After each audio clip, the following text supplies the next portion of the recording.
ഇന്ന് നമുക്ക് സ്പെഷ്യൽ വെണ്ടയ്ക്കാപ്പാൽ കറി ഉണ്ടാക്കാം. നാടൻ കറി ആയതുകൊണ്ട് വെളിച്ചെണ്ണയിൽ ഉണ്ടാക്കുന്നതാണ് രുചികരം. അതിനായി ഒരു പാൻ ചൂടാക്കി വെളിച്ചെണ്ണ ഒഴിച്ച് എണ്ണ ചൂടായി കഴിയുമ്പോൾ 2 സവാള നീളത്തിലരിഞ്ഞത്, 2 പച്ചമുളക്, ഇഞ്ചി ചെറിയ കഷ്ണം നീളത്തിലരിഞ്ഞത്, വെളുത്തുള്ളി 3 അല്ലി നീളത്തിലരിഞ്ഞത്, കുറച്ച് കറിവേപ്പില ഇത്രയും ഇട്ട് നന്നായി വഴറ്റുക.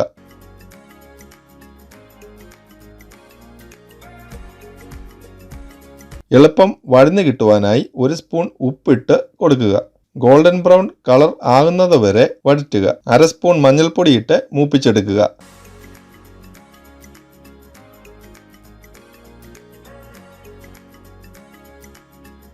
അതിനുശേഷം 2 സ്പൂൺ മുളക് പൊടി ഇട്ട് മൂപ്പിക്കുക. മുളകിൻ്റെ പച്ചമണം മാറി വരുമ്പോൾ 2 സ്പൂൺ മല്ലിപ്പൊടി, 1/2 സ്പൂൺ ഫ്രഷ് ജീരകം പൊടിച്ചത് ചേർത്ത് നന്നായി മൂപ്പിക്കുക.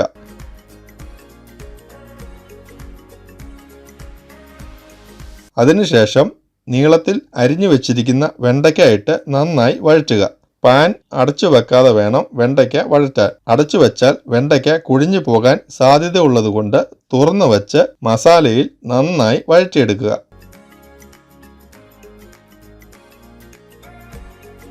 ഈ സമയം ആവശ്യത്തിന് ഉപ്പ് ചേർത്ത് കൊടുക്കുക.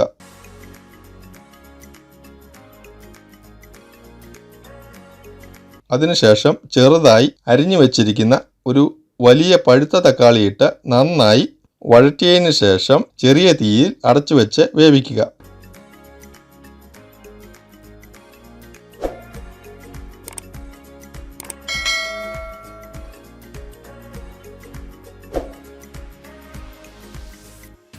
ഇടയ്ക്ക് ഇളക്കി കൊടുക്കുക.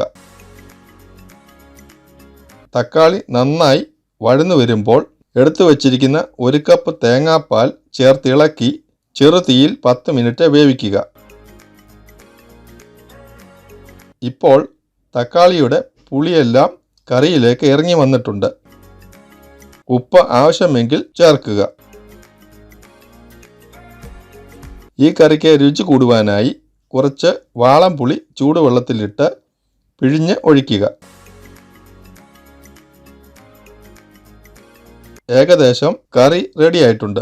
ഇനിയും താളിച്ച് ഒഴിക്കാം. അതിനായി പാൻ ചൂടാക്കി അല്പം വെളിച്ചെണ്ണ ഒഴിച്ച് എണ്ണ ചൂടായി കഴിയുമ്പോൾ 1 സ്പൂൺ ഉലുവ, 1 സ്പൂൺ കടുക്, ഉലുവയും കടുകും പൊട്ടിക്കഴിയുമ്പോൾ 4 കൊച്ചുള്ളി അരിഞ്ഞത്, 2 വറ്റൻ മുളക്, അല്പം കറിവേപ്പില ഇത്രയും ഇട്ട് മൂപ്പിക്കുക.